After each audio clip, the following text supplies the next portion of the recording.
دنیا کی top universities کا اگر آپ سوچیں تو آپ کے ذہن میں آئے گا آکسفورڈ، ہارورڈ، اسٹینفورڈ اور کیمبرج، لیکن نہیں، دنیا کی سب سے پہلی یونیورسٹی مسلمانوں کی تھی۔ جی ہاں، دنیا کی سب سے پہلی یونیورسٹی مسلمان کی تھی۔ دنیا میں اگر سائنس اور ٹیکنالوجی کے بارے میں اگر میں آپ کو بولوں تو آپ کے ذہن میں آئے گا امریکہ، چائنا، ادر کنٹریز، کافی زیادہ کنٹریز ہیں جو آپ کے ذہن میں آئے گا کہ وہ آگے ہیں ہم سے، لیکن نہیں، پورے یورپ کو جہالت کی دنیا سے نکال کر علم کی روشنی دینے والے ہم مسلمان ہیں۔ اگر میں پیسوں کی بات کروں تو آپ کے ذہن میں آئے گا کہ دنیا کے سب سے امیر ترین انسان بل گیٹس یا ایلون مسک، ایسے آپ کے نام ذہن میں آئیں گے، لیکن ایسا بھی بالکل نہیں ہے۔ دنیا کا سب سے پہلا امیر انسان ایک مسلمان تھا جس کا نام مانسا موسیٰ تھا۔ اگر میں تعلیم اور ٹیکنالوجی کی بات کروں تو میڈیسن، میتھمیٹک، فارماکولوجی، فلسفی، جیوگرافی، سائنس اینڈ فلسفی، اشاقی فلسفی، دنیا کو یہ علم اور شعور دینے والے کوئی انگریز نہیں، ہم مسلمان ہیں۔ آج کے اس ایپیسوڈ کا مقصد صرف مسلمان کو یہ بتانا ہے کہ مسلمان کون ہے، مسلمان اپنے آپ کو پہچانے اور امت مسلمہ کتنی طاقتور قوم ہے اس کو جان سکے، اور کیسے اس طاقتور قوم کو توڑا گیا۔ چلیے اس ویڈیو کا آغاز کرتے ہیں۔ آل امت مسلمہ کو السلام علیکم، میرا نام ہے اسامہ اور آپ دیکھ رہے ہیں زون پاکستان۔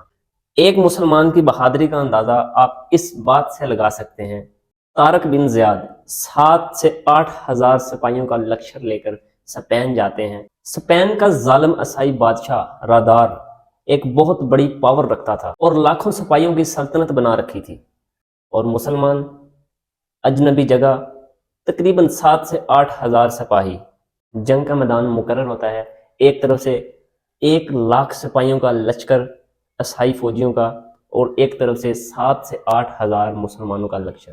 اگر حساب لگایا جائے تو دونوں لشکروں میں 1 اور 10 کا فرق تھا، یعنی کہ ایک مسلمان 10 عیسائیوں پر بھاری تھا۔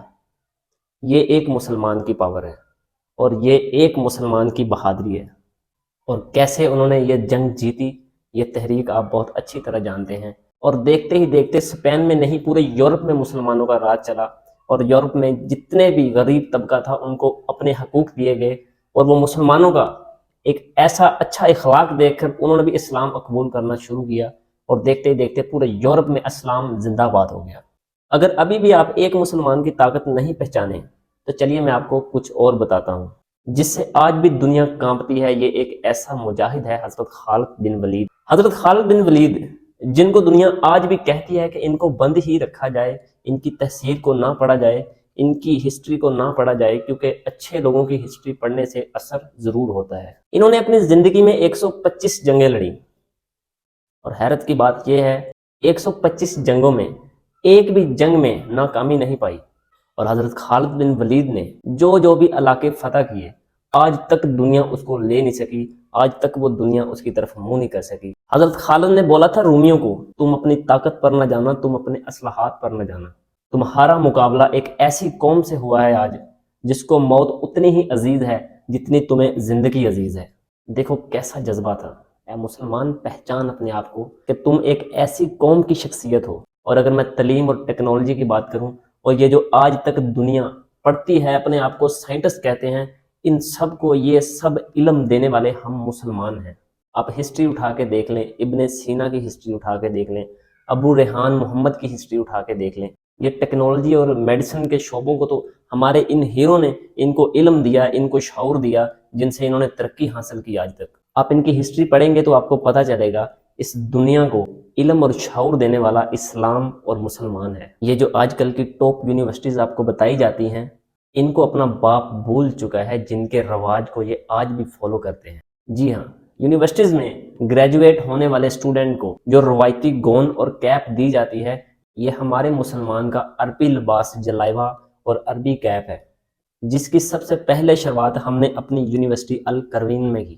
جی ہاں، دنیا کی سب سے پہلی یونیورسٹی 859 AD میں فیس مورکو میں مریم الفری اور اس کی بہن فاطمہ الفری نے بنائی، جو کہ ایک مشہور تاجر محمد الفری کی بیٹیاں تھیں۔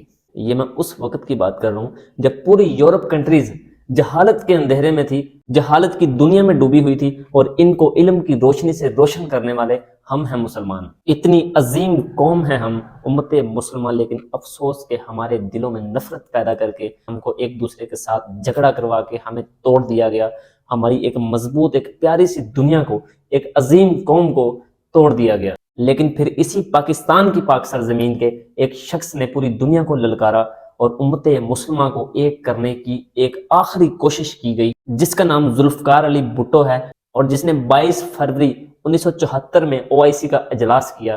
OIC کا لاہور میں جو اجلاس کیا گیا، یہ ایک امت مسلمہ کا تحریکی اجلاس تھا۔ اس میں تمام مسلم کنٹریز کے لیڈر شامل تھے اور ہمارے کچھ بڑے ہیروز شامل تھے، اور ایک بار پھر پوری امت مسلمہ ایک دوسرے کے ساتھ مل کر پوری دنیا میں راج کرنے والے تھے اور سپر پاور بننے والے تھے۔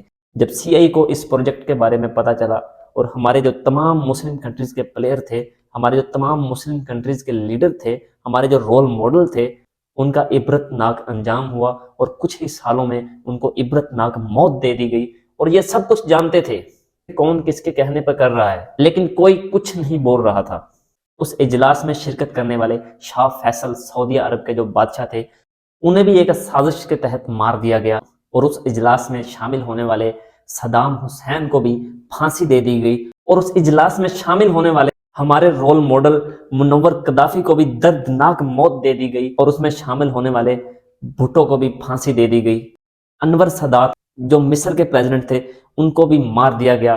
یاسر عرفات جو فلسطین کے پریزیڈنٹ تھے، ان کو بھی زہر دے کے مار دیا گیا۔ چند سالوں میں ہمارے مین پلیئر سب ختم کر دیے گئے۔ اس اجلاس میں شامل ہونے والا شیخ مجید بنگلہ دیش کے پریزیڈنٹ تھے، اس کو بھی مار دیا گیا۔ اسی طرح ہماری امت مسلمہ کو توڑ دیا گیا۔ لیکن ہر چیز کا فائدہ اور نقصان ہوتا ہے۔ نقصان اس کا یہ ہوا کہ ہمارے جتنے بھی مین پلیئرز تھے، ان سب کو عبرت ناک موت دے دی گئی اور امت مسلمہ کو توڑ دیا گیا۔ فائدہ اس کا یہ ہوا ہمیں کہ دشمن کو پتہ چل گیا کہ امت مسلمہ بھی ایک سپر پاور قوم ہے، اور یہ بھی ایک طاقت رکھتی ہے۔ جب CIA نے ہمارے اس پروجیکٹ کے بڑے پلیئرز کو مار دیا، اس کے بعد OIC برے تنظیم ایک مردہ تنظیم کی طرح بن کے رہ گئی۔ اس کے بعد امریکہ کی طرف جھکاؤ رکھنے والے لیڈرز اقتدار میں آ گئے، اور اسی طرح امریکہ کے ہاتھوں میں مسلمان کنٹریز اور مسلمان ملکوں کا کنٹرول چلا گیا۔ پھر وہ اپنی مرضی سے ان کے دلوں میں نفرت پیدا کرتے، ان کو آپس میں جھگڑاتے، تاکہ امت مسلمہ اندر سے ٹوٹ جائے اور یہ ایک کمزور قوم بن جائے۔ آج آپ چاہیں تو بے شک آنکھیں بند کر کے اس حقیقت کو ماننے سے انکار کر دیں، لیکن سچ یہ ہے کہ ہم آج بھی ان عالمی طاقتوں کے غلام ہیں۔ ان کے لوگ بے شک آج ہمارے درمیان نہیں ہیں، لیکن ہمارے خود کے ضمیر اور قلم فروش لوگ ان کے ایجنٹ ہیں، جنہوں نے چند ٹکوں کے بدلے مسلم دنیا کے فخر اور اس کی طاقت کو بیچ رکھا ہے، ورنہ اس امت مسلمہ کے پاس پوری دنیا کی خلافت ہوتی۔ اور اس بار انشاءاللہ ہم نے ہمت نہیں ہارنی ہے، ہم نے پوری عالمی طاقتوں کا مقابلہ کرنا ہے۔ دیکھیں، ہم مسلمان ہیں، ہم امن کی جنگ چاہتے ہیں۔ عالمی طاقتوں کی اکانومی گروتھ میں ہے، وہ اکانومی میں ہم سے آگے گزر گئے ہیں، کوئی بات نہیں، ہم بھی اپنی اکانومی کو پروف کریں گے، اور ہم بھی اپنی اکانومی کے ذریعے دنیا پر کنٹرول کریں گے۔ میں امید کرتا ہوں کہ میری اس ویڈیو کے بعد آپ کو پوری طرح سمجھ آ گئی ہوگی کہ مسلمان قوم کتنی طاقتور قوم ہے، اور مسلمان قوم کو کیسے توڑا گیا، اور ہم کیسے اس کو مضبوط قوم دوبارہ بنا سکتے ہیں۔ یہ ہمارے لیے ایک آخری چانس ہے، میرا ساتھ دیجئے، اس چینل کو جتنا ہو سکے پروموٹ کریں، تاکہ پوری امت مسلمہ تک میری آواز جا سکے۔